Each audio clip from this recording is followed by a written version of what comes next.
Hello and happy Sunday. So today I wanted to share with you some things that I find really interesting, and I hope you do too. But these are some items that I find are critical tools for my work in graphic design. Graphic design can be a really fun field to go into. Very creative. Sometimes it's not. There's a lot of projects that are just day-to-day, get it done. But then there are some projects that you get to be really creative with. And for those, I was going to share a few of the tools that I have that I use sometimes. So I'll go over them broadly and take a closer look one by one. But one of the first things that most graphic designers are going to be familiar with is a Pantone swatch book. So as you can see, there's a lot of colors.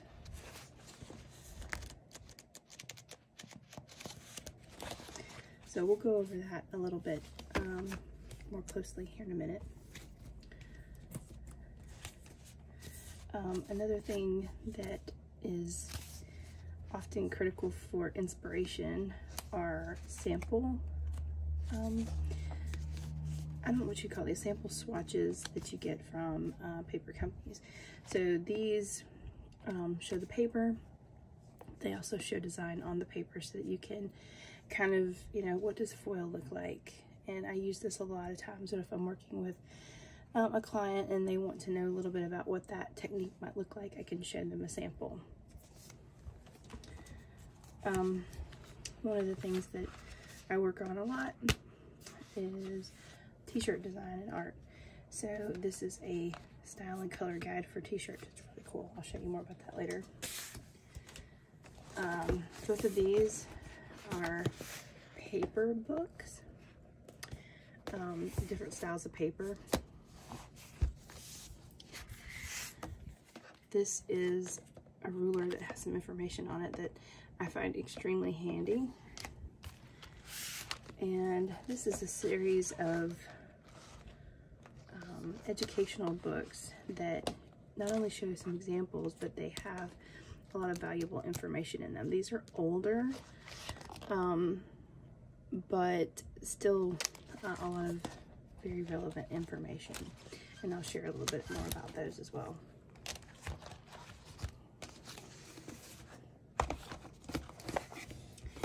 So it's hard to know exactly where to start, but I think I'll start with one of the more simple items. So this is a ruler that I use quite often. There's nothing particularly special about it. I actually got it for free at a conference from this company that's a print company. But one of the things I like about it is that you have your inches, you have your picas and points. I'm honestly not sure what agates are used for, to be quite honest with you. And you have millimeters. But the neat thing about this one as well is that it shows you examples of what a 1/8 of an inch rounded corner, a 3/8 of an inch rounded corner, a 1/4 of an inch, and a 1/2 inch rounded corner looks like. And as you can see, it says reference the corners of this ruler to see the rounded corners in action. So if you look, that's what a 1/8 rounded corner looks like, 1/2, 3/8, and a 1/4. So if you're trying to figure out, you have a business card that they want the corners rounded, how deeply do you want them rounded? And that can tell you that information. It also has a few common fractions. I have another chart that has even more font sizes, so you can get an idea about how big the fonts are going to print out. It's a idea, but honestly, it varies so much from font to font that it's really hard to know exactly if this is going to be the type of visibility, the legibility that you are expecting, because this is a nice sans serif font, so it's very thick and the legibility is really good even at 5 points. It gives you line weights. That's a little bit more universally,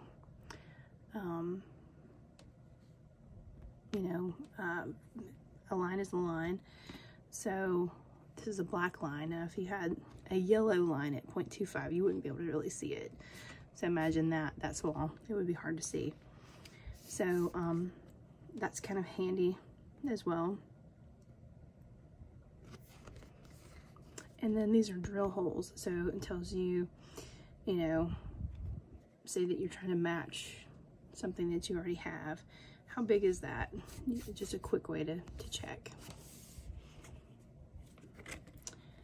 So I have this both at home and at my office. It's a very handy tool to have.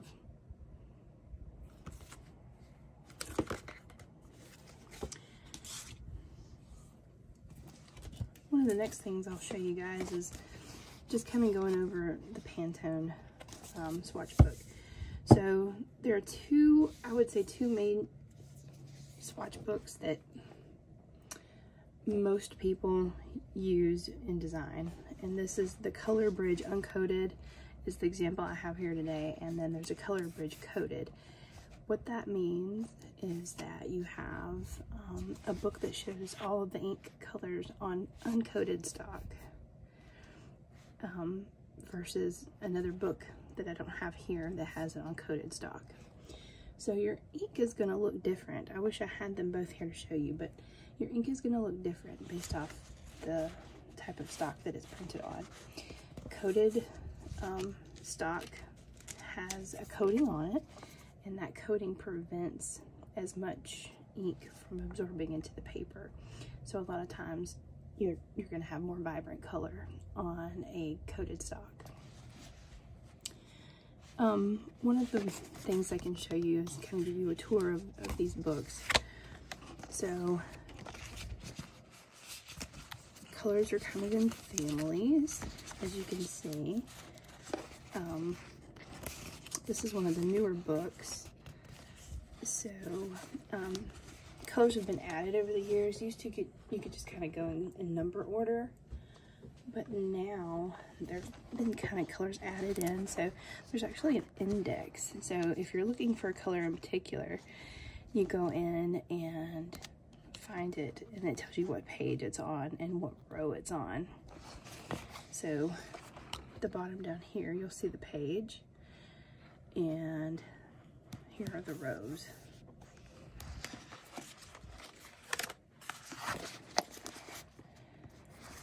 So in each of these, you have two sides. So what does that mean? The sides mean this is the Pantone color, and this is the CMYK build of that Pantone color. So what is a Pantone ink versus a CMYK build of that ink? So Pantone colors are inks that are mixed and lay down on the paper as that color. So if you have a printing press, most printing presses are CMYK, so that's cyan, magenta, yellow, and black. So if you had a publication and say that this was one of your main brand colors and you wanted it to be exactly right, you may choose to have a fifth color printed and a plate made of just this Pantone color so that it goes on perfectly. You know your color is perfect. If you don't, and you can't afford that maybe, you're gonna have to build that color from CMYK. So you can see when you build it from 4 plates by overlapping color, it's different from when it's solid. And I think, let's see, if I get close in, you see all the little dots that make up that color? If I switch over here to this one, You won't see it because it's a solid color, whereas that is a bunch of dots of CMYK to make up the color.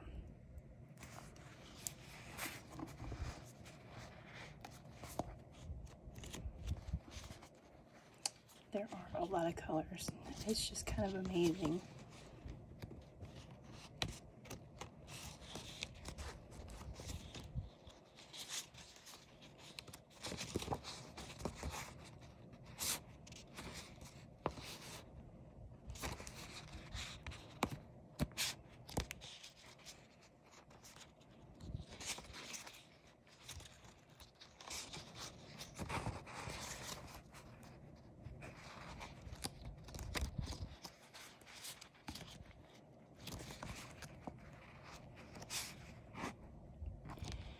You can get as specific as you want to, and you can see where certain colors go more gray, go more, you know, blue or more green.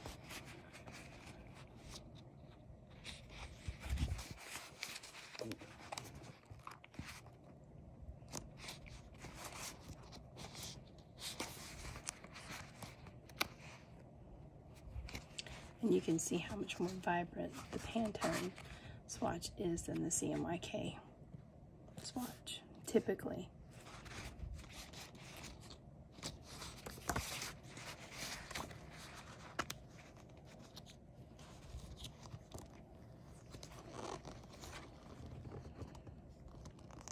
So this is important to remember. Different lighting conditions can influence color appearance. This lighting indicator helps determine current lighting conditions to ensure proper color evaluation. So that means that in proper lighting, you shouldn't be able to tell the difference between these two.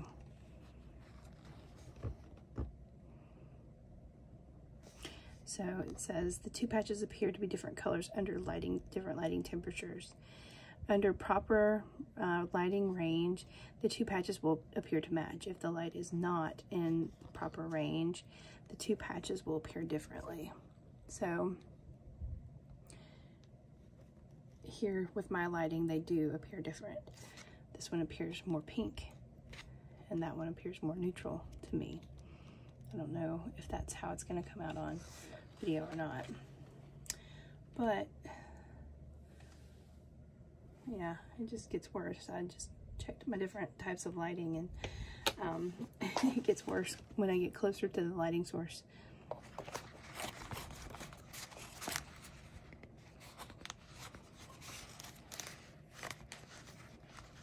But Pantone color books are part of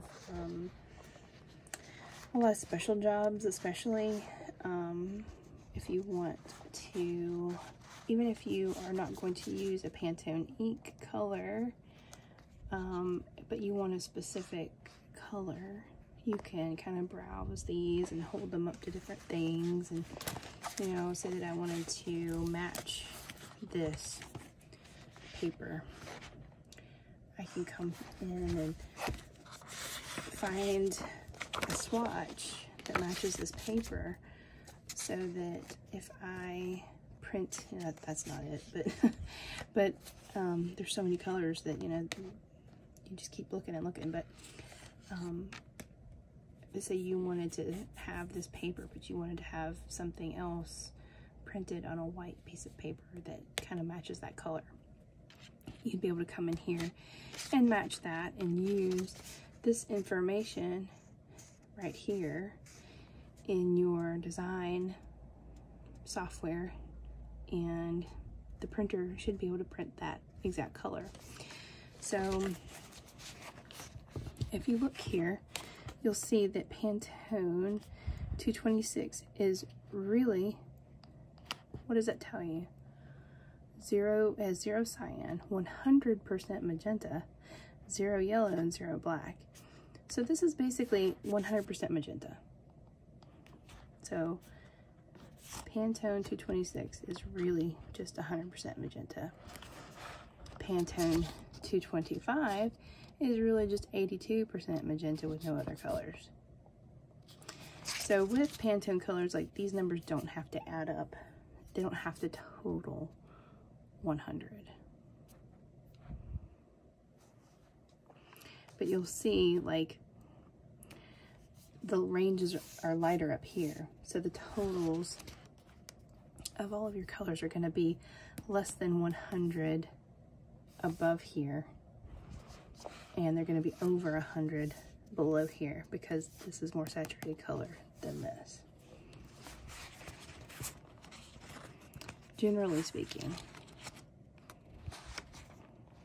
it's not always the case. Like you'll see this one is a little bit over 100 and it's above that midline.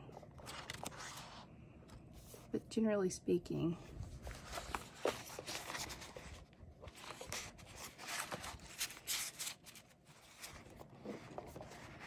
these are a lot like, you know, painters will have swatch books very similar to this. So it's a lot like that. It's just that it gives you the information you need to design with it. It also gives you RGB breakdown for digital and HTML breakdown, which is really just a hex code. Hexadecimal code for web, which is usually pretty much the same thing as RGB.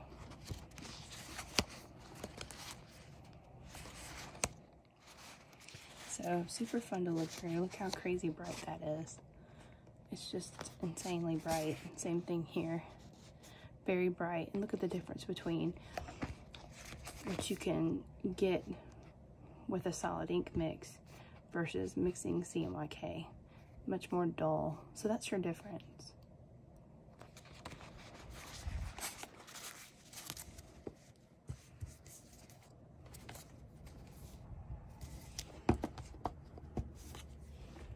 So pretty neat tool. One of my favorite things to look through.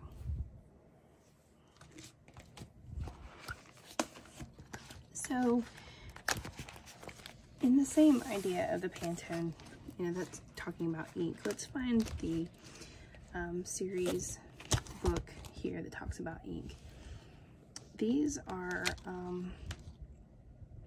a series of books that were put out by this company, New Page, and these are promotional for their types of paper. They did a lot of product paper, but these are great little books. There's a series, I can't remember how many there are, but I don't have all of them. I used to, and I don't have them anymore, but they're actually about nearly 15 years old, some of them older. Most of the information in them is still correct, honestly, but there's some little things in them that are telling, because even print has evolved. But I really like these books. I've actually looked for them online to see if they still make them, and they obviously don't. I don't even think that this company still exists, but when I found them on eBay, they were going for like $150 a piece, which is crazy, but it's because there's such good information. But this one talks about ink, and these are ink techniques like for printing, which is really interesting. I've done some of them, but some of them not. But I don't know if you can see this, but there is right here. It says, except for this square, this cover was printed with 4-color rich black and overall gloss aqueous coating. So that's another thing that's really good about these books, is most of the time they will tell you what paper it was printed on and what the printing techniques were to print the particular item.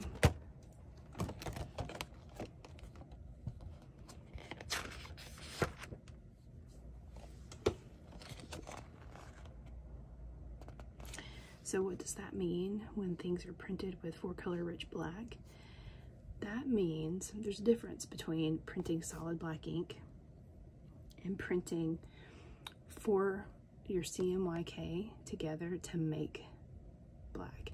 Now, K in CMYK is black. Why do you think it's the K from black? But it's not. It means key. The K stands for key. So it's like your key plate, kind of like your registration plate. So you can either print all solid black ink, which actually is not the blackest black, or you can print CMYK mix, and by mixing cyan, magenta, and yellow with a black plate, you get a richer, deeper black. Different printers will have different magical mixes that they like. I have one printer that's like, I think they do like 40, 40, 40, and then 100.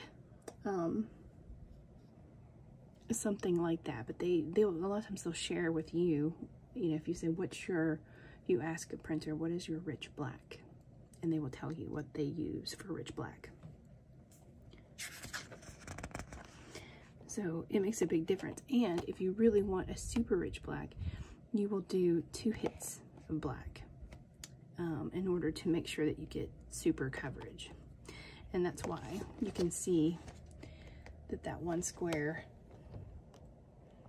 hopefully you can see it in the video, is not as dark as the others. It's kind of neat. But that's one great thing about books like this, is it doesn't just tell you, it shows you.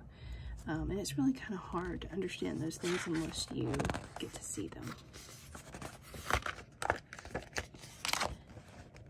So this book is broken up into understanding ink, common inks, and then uncommon inks.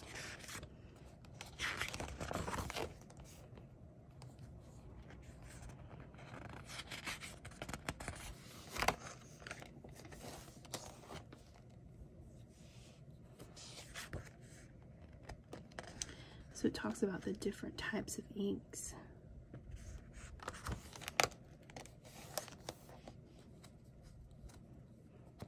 Different systems. There's the Pantone matching systems and other matching systems like Toyo ink system,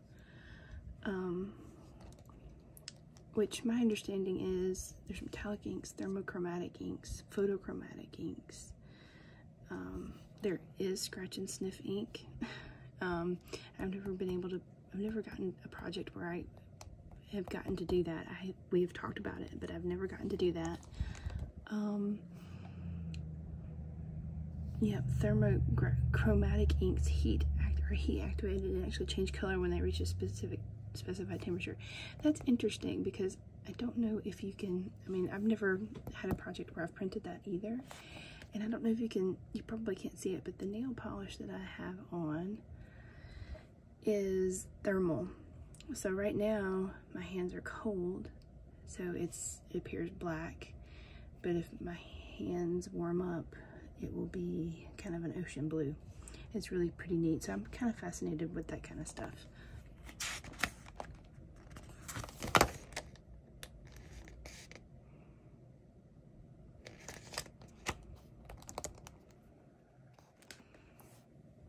So this gets really technical.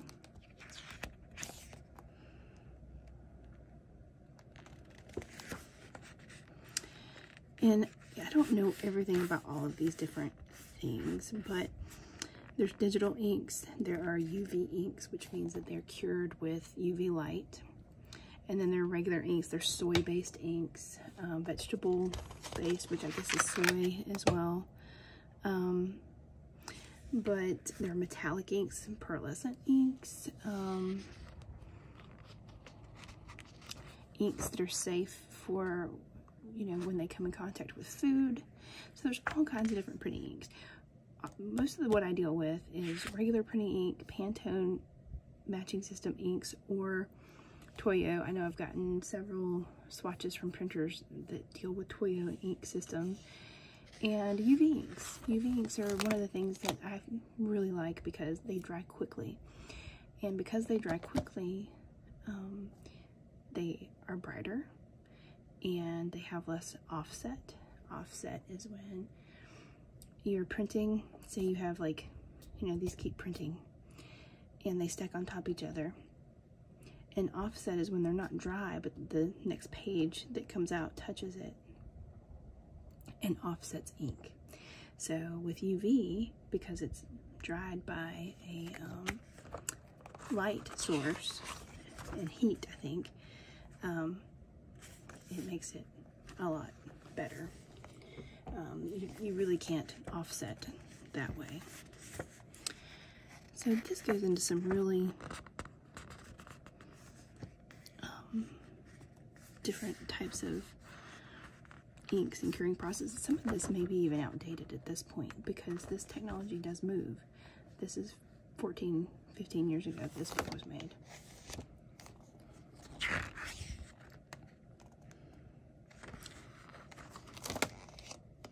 So common inks, and I don't know if you'll be able to tell the difference here or not, but this is basically showing you the difference between one side is printed one way and this side's printed another way.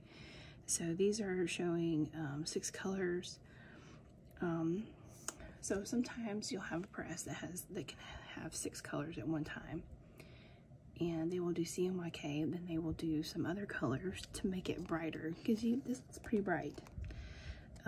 And a lot of package design will print with colors that are extra.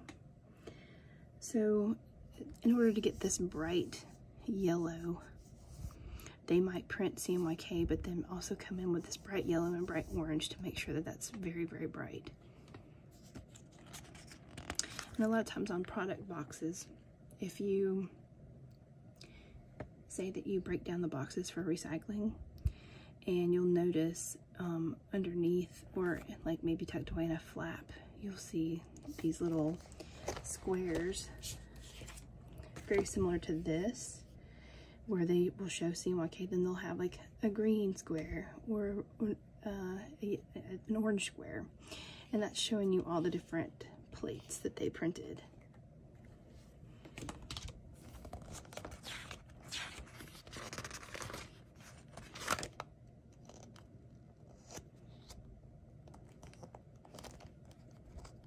So this is just talking about some different types of inks from a company called Toyo that has even brighter inks. This talks about the UV inks. UV inks offer excellent gloss and tend to look more saturated than conventional inks, and this is true. I like to print UV ink on uncoated paper because it sits on top of the paper rather than soaking in.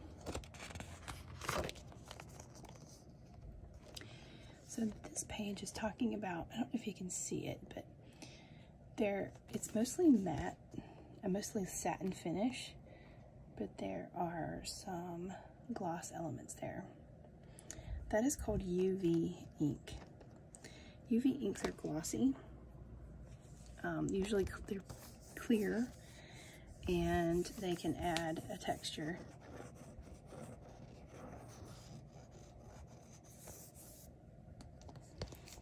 On this side, these are thermographic inks. So they are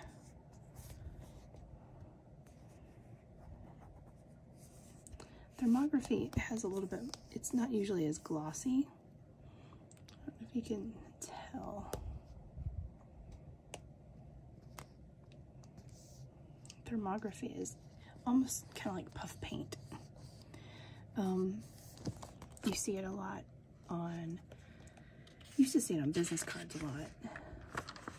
You can see it a lot on wedding invitations and things like that too.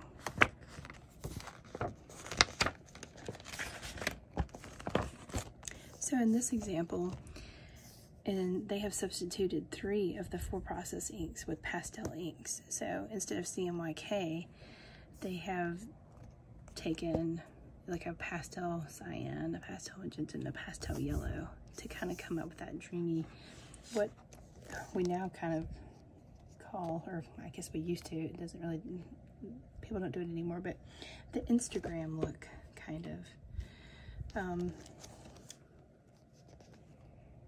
So that like vintage look. This is an example of pearlescent ink. I think you can kind of see a bit of a shimmer.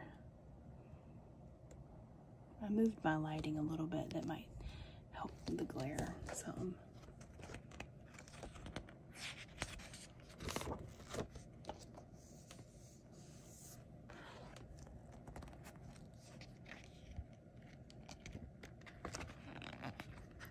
So this is going to talk about uncommon inks. This is a really cool example. I hope it comes across as well as it does in person, but this is an example of a metallic ink. Now this one is got a lot more sheen to it than any that I have used before, but it really makes this image and this spread pop.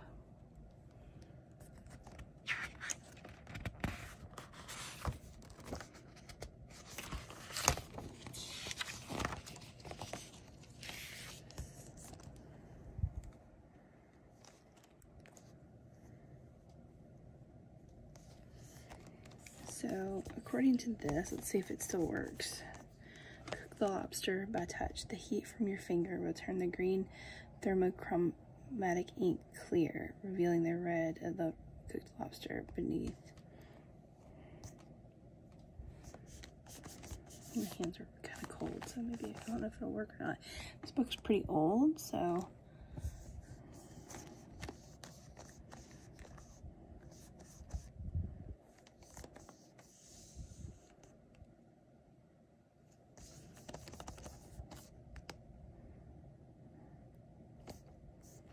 yeah, I don't think it really works anymore, which is too bad, darn. But apparently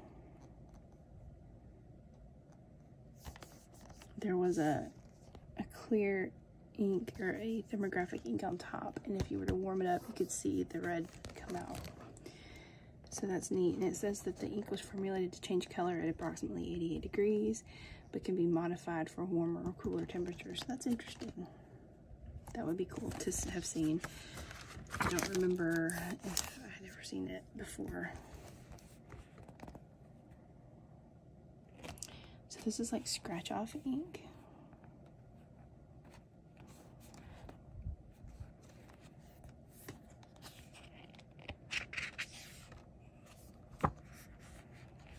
If you can see the metallic shimmer, it's like, you know, scratch off lotto cards and stuff.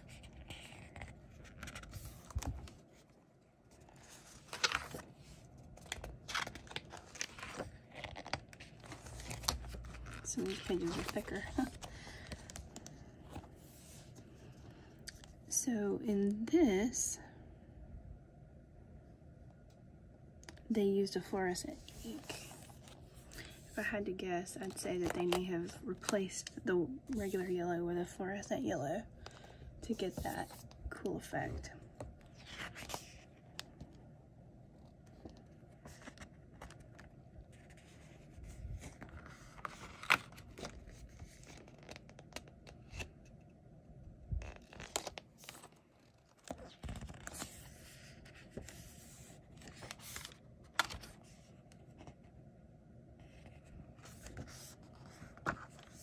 It says, phosphorescent inks create a ghostly green glow after they have been exposed to light.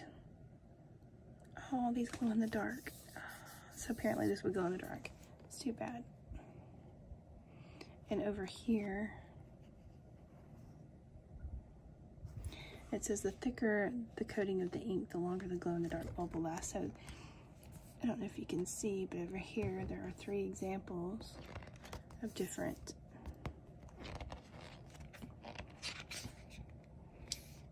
thicknesses. They would glow.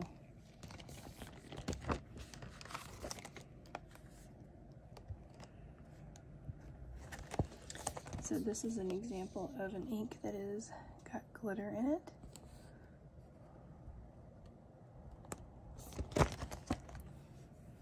And one of the things that I like in these books is they have glossaries at the end. They kind of go over things. So a lot of these things we know, like we know what RGB is, red, green, blue. Fugitive color, a color that tends to change or fade under different lighting. CMYK, I think we all know what that is. Cyan, magenta, yellow, and black. Thermography, stochastic printing. I hope I'm saying that right. I'm actually not sure. it's a different type of dot than your standard printing.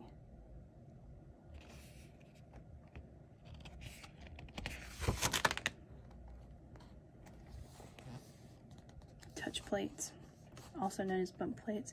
So that's when you do CMYK, but you also have a bump plate of like a fluorescent yellow or an orange or something like that to make it even brighter or stand out. So that was the book about ink. So that went really well with our Pantone.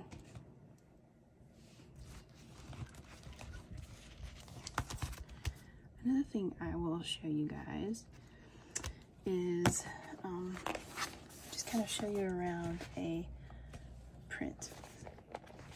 a paper sample book.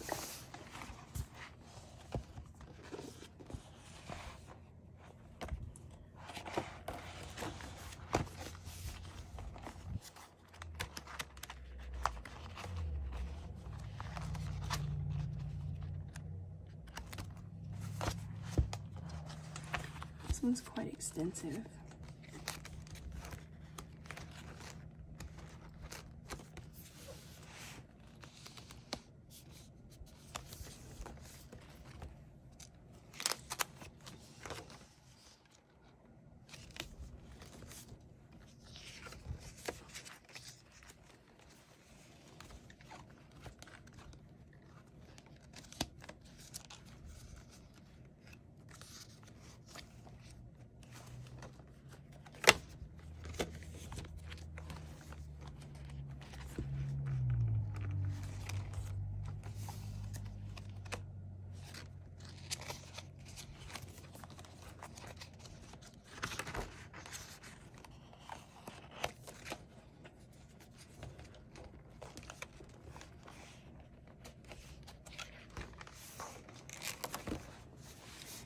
So where do you even start with a book like this? This is a brand called Mohawk. This book is a little older, I believe, 2014, so it's 10 years old. Most of these papers still exist, but they may have changed some of the weights that they offer and things like that. But for the most part, these stay pretty accurate for a while. This is the major part of the book where it shows you all the different papers. And we have the tabs that talk about the felt, the laid linen, premium linen, satin smooth, vellum. Those are different finishes. And this is where you go for like a lot of detail. In this book in particular, they have a quick spec guide. So you can go here to kind of get your main papers.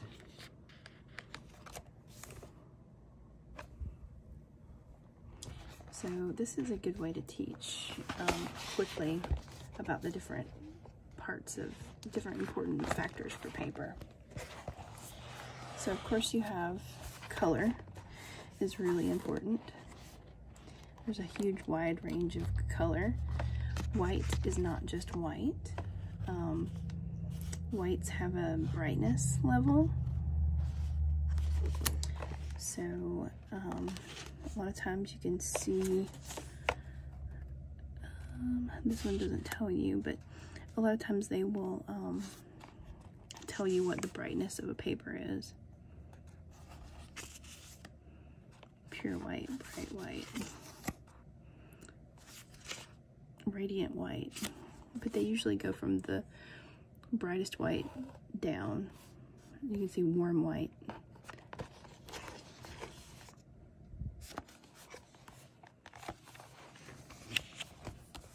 So these waterfalls are meant for quick viewing. So you find which one you would like and say that we wanted to go with this warm white. The sample that we see here is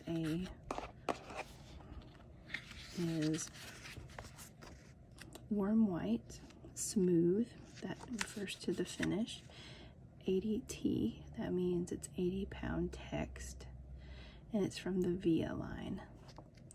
Over here, this means, the DI means that it's available in digital, iTone, and offset papers. So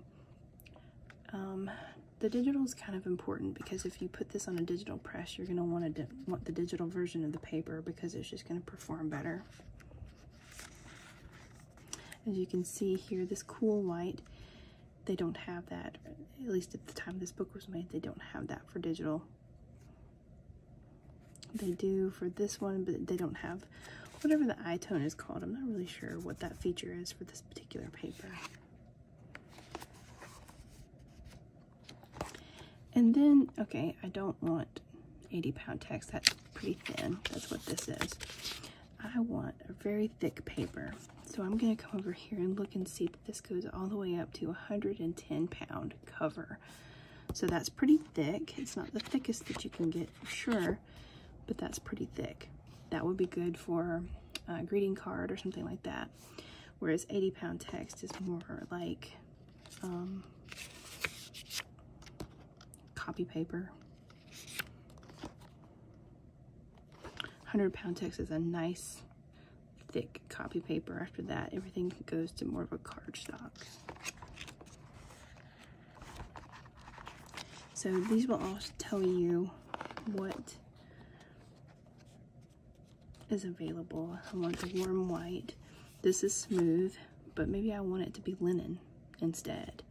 So this particular warm white is available in these different finishes and these different weights. So that's how you go in and read and say, I said that I was interested in this leaf green. But as I can see here, it's not available for digital, so this is gonna have to be offset. That's the way it's gonna look best. And as you can see, it's only available in a vellum finish and an 80-pound cover. So a little limited. But that would be good for maybe a fun Christmas card or something like that.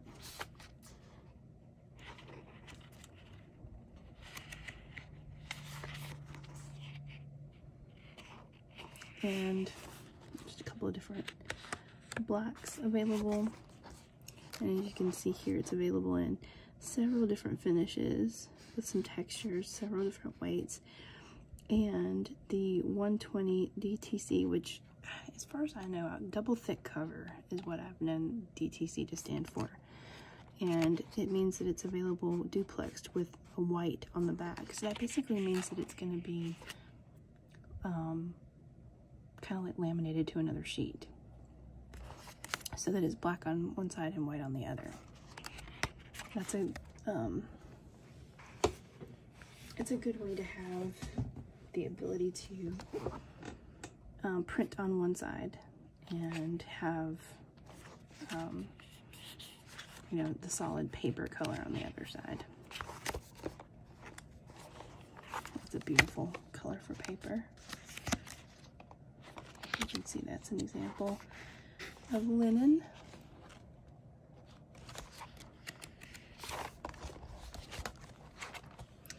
So here they have all of the examples of different finishes. And cordwain,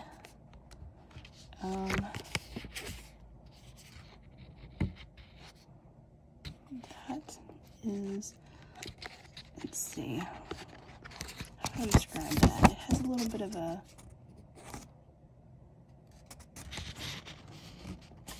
almost like a watercolor texture to it. A felt. It reminds me a lot of a watercolor paper as well. It has a very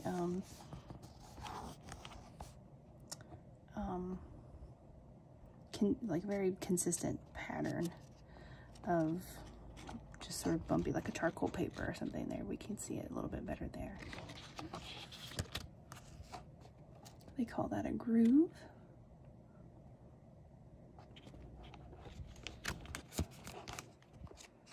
Hopsack. Kind of reminds me of canvas. But I'll just kind of flip through some of these others so you can see the textures.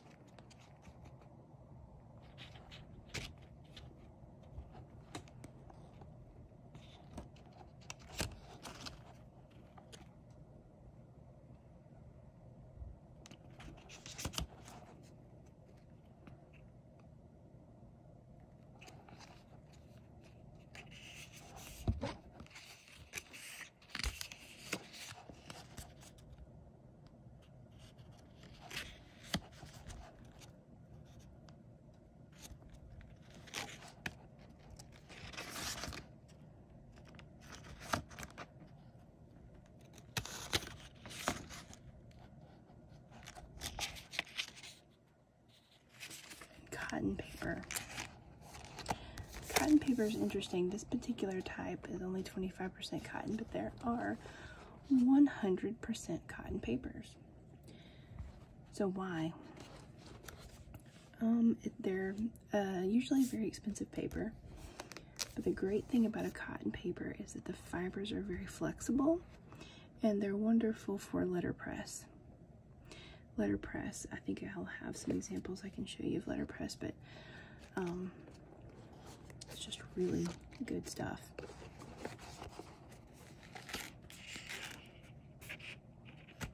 So these are all the different thicknesses of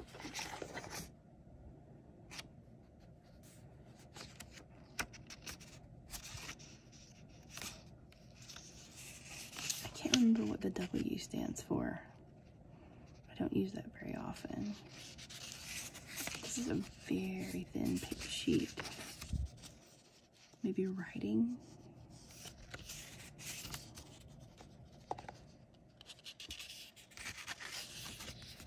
The paper kind of makes a different sound depending on how thick it is.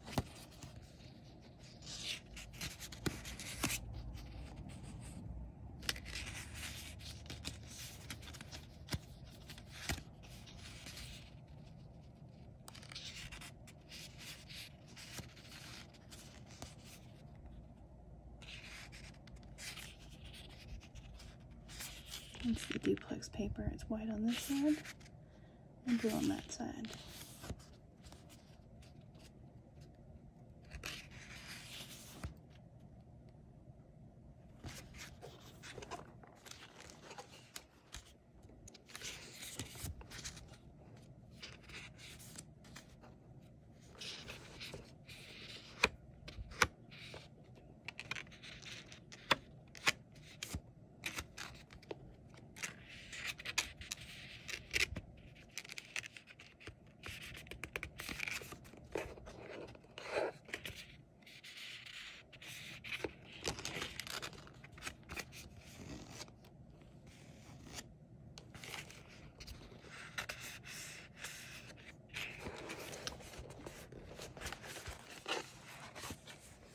That's a very quick guide.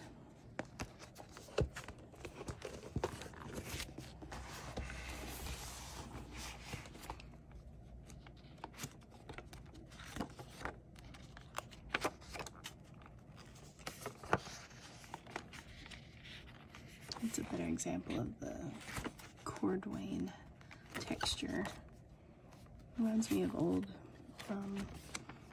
like what was popular for folders back in the day. I'm not a big fan of that one.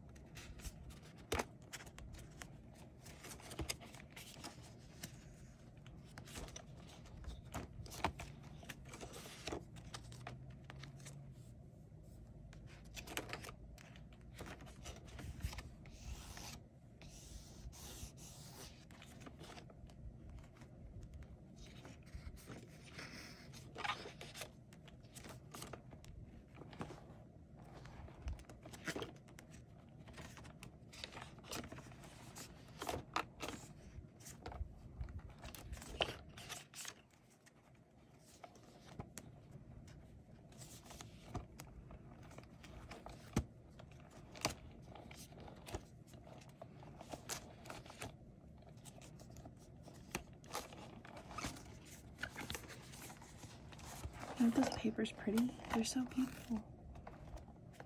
I really love this one a lot, and this one. But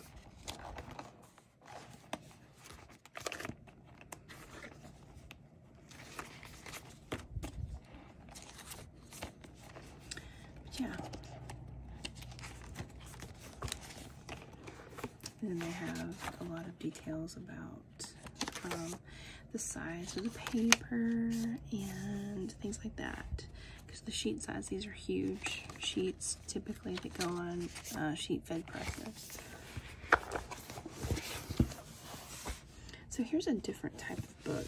This is more standard paper. This would be for, you know, brochures or anything like that. This is a special book of some really special paper. These are luxury packaging solutions, high-touch custom or ready-made box wrap. So this is super neat. I've never gotten to use any of these papers for a project because it just hasn't come to fruition, but there's a chance. So these books are really neat the way they roll out. Look at all of this. So I wish you could feel these because these are not like regular paper. They're almost like leatherette. But isn't that cool? It's so cool. And the back is like a felt type. But it doesn't, it feels like naga hide, you know? It doesn't feel like paper. So it'll tell you here that this is silver text, brown, 130.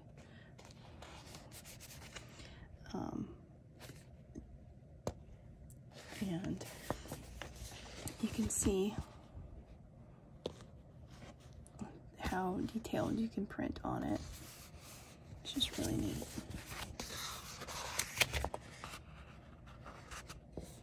So all of these examples are very helpful. This has a soft touch coat to it. It's called Silk Touch Thermo. But it feels very velvety. It's very nice.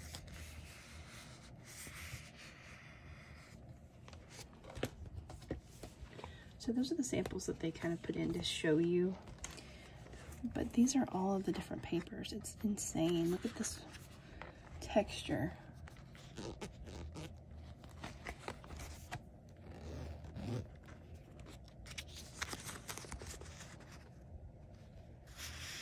It's almost like ribbon.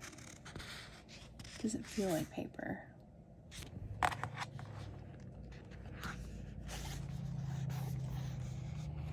Iridescence paper. I don't know if you can see as well as I can, but in the light that has kind of a orange iridescence to it. That one's beautiful. And most of these papers don't have a back because they're made to be for packaging. So the back of them are kind of just plain because they're going to get like laminated to boxing materials.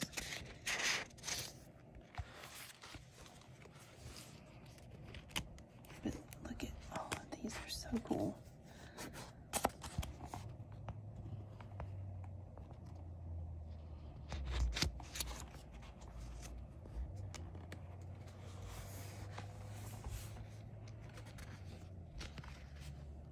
So they're basically saying that you can select a color and then you can select a pattern. So if you wanted the surge color in the Galaxy Weave, you could order that. This one is cool too, this pattern. The dimple. It's like, reminds me of like hammered metal. It's very textured. And that one's called hammered.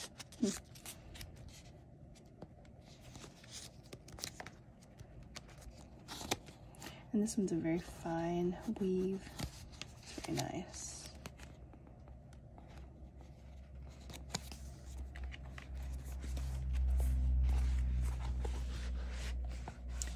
And then these are others as well. This is the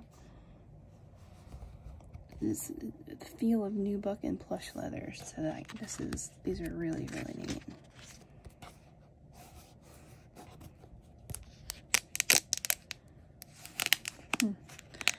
The sample book is a little oops. Goodness, they stuck together. Look at them.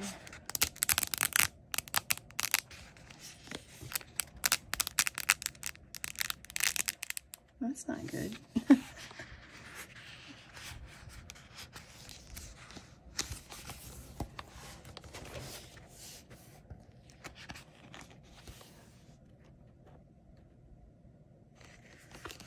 One thing that's interesting about this book is and it would make me a little hesitant to print on this. But this is this super soft touch. But look at how the printing has bled. See that soft halo of black around? That means that the printing has bled out because of the paper. So that would give me a little caution, honestly. You may not get as crisp of a print as you would wish. This is really, really nice. This is a shimmer. It reminds me of luxury wallpaper. I wish you could feel that. It's really nice.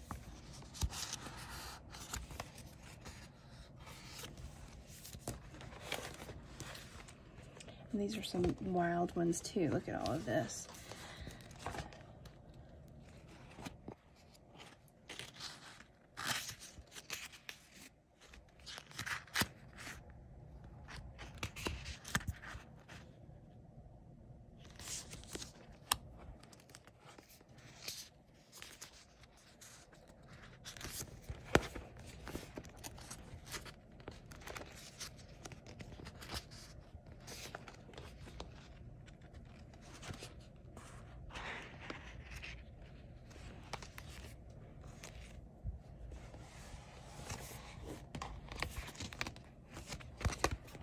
These are not quite as highly textured, but it's still very nice. This is called Kid Skin, and it's kind of a very lightly dimpled, lightly pebbled paper. It's very nice though. You can kind of see it there.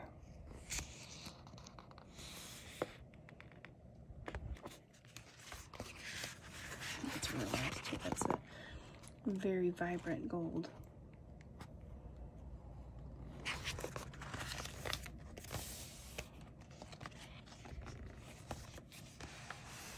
So these are some really specialty papers. I have not gotten to use anything like this, but you know, it's mostly for packaging, but there's other ways you could use them. Folders or presentation folders, things like that. But one of my favorite things is flipping through these books.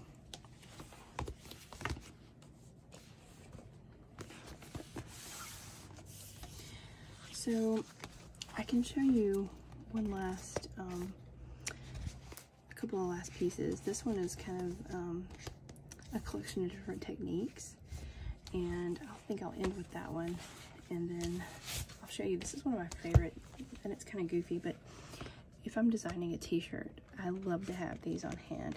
This is the Gilded Style and Color Guide. This one's a few years old, but check it out. It's all the little tiny t-shirts. And these are real fabric samples that have been cut out and pasted down. So I get real fabric color. Look at all that. This is one of my favorite things.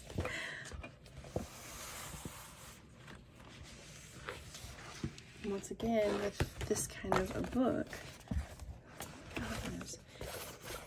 say that I wanted, say that, for instance, I had a business and my brand color was, we'll go back to those purples. Say that this was one of my brand colors. And I was like, I need a t-shirt that matches that as closely as possible.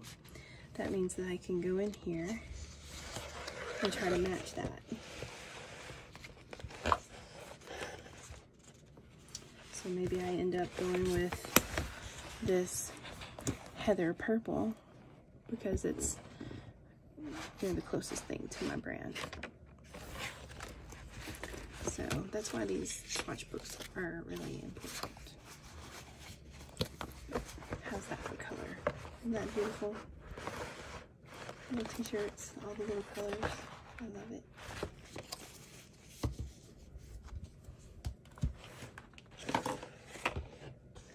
There's literally 1, 2, 3, and part of another 4 pages of these.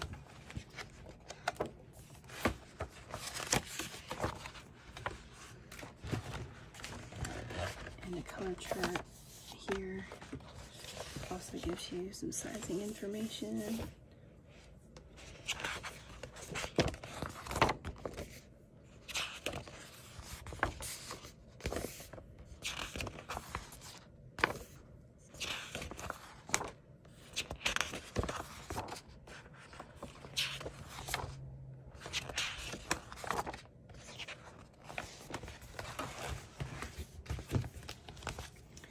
Super fun thing.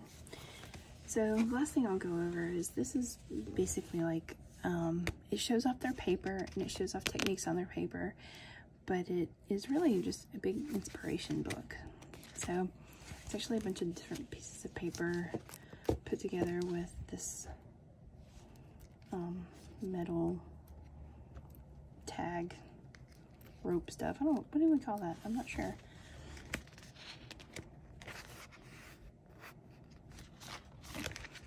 So this literally appears to be some different papers laminated together. That's foil stamping. It's beautiful. Foil stamping on what looks to be some kind of board or paper laminated onto a board. So this paper, I don't know if you can tell or not, but it's Astro. I think that's the name of the texture is Astro. It's really cool.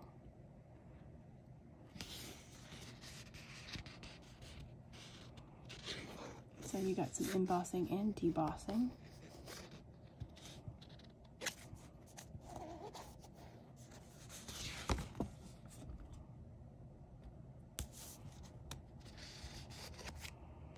So this is an example of letterpress, I do believe, because you can see how it presses into the paper.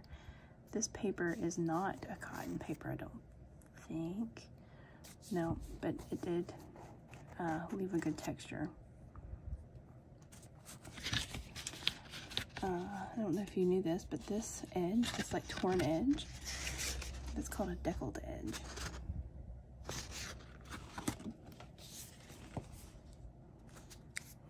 It's a pearlized paper with a texture.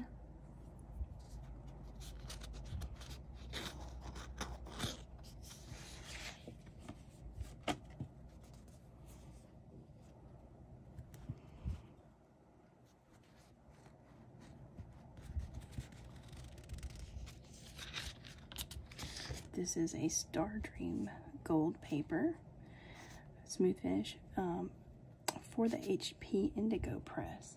HP Indigo presses are a type of digital press, and HP Indigo presses usually require special paper. It means they have a special coating.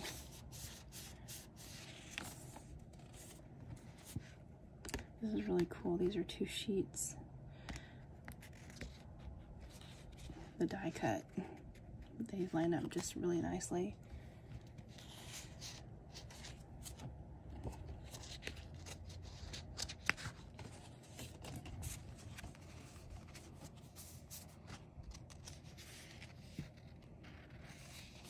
So their design kind of capitalizes off CMY. They don't have a K. But they probably do have another plate of whatever this purple is.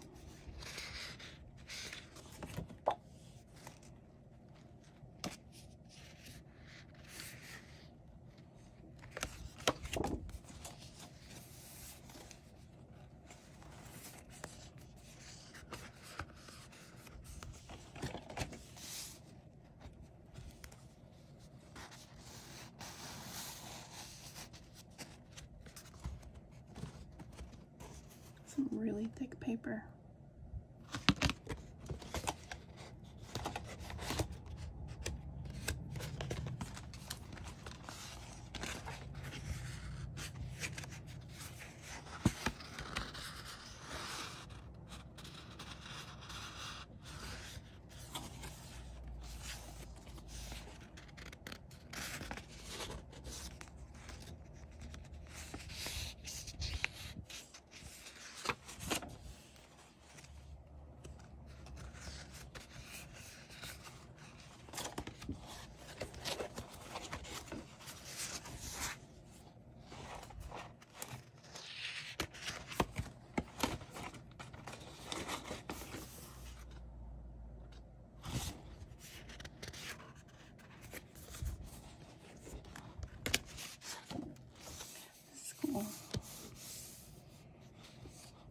to look like a chocolate bar.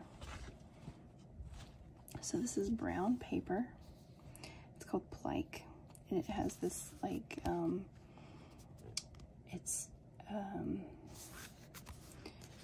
very velvety, and then in order to get that sheen that makes it look like the squares of chocolate, they have half tone of silver ink and some debossing into the chocolate to create that effect. It's one of my favorite ones.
It's insane.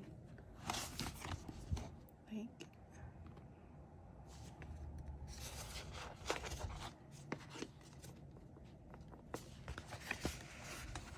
it has letterpress.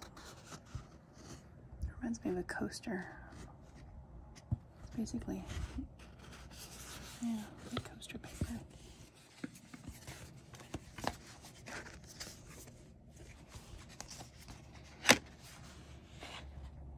And that's a little spec sheet that goes on the back that kind of tells you all the different papers that were used in this collection. But very inspiring design and use of paper and ink and everything else. But I love these things. So I had a few other things, but I think I'll save those for some other times.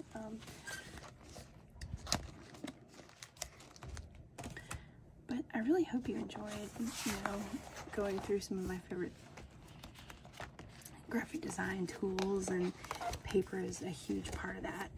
I feel like, you can do a lot of creative things with all these different tools.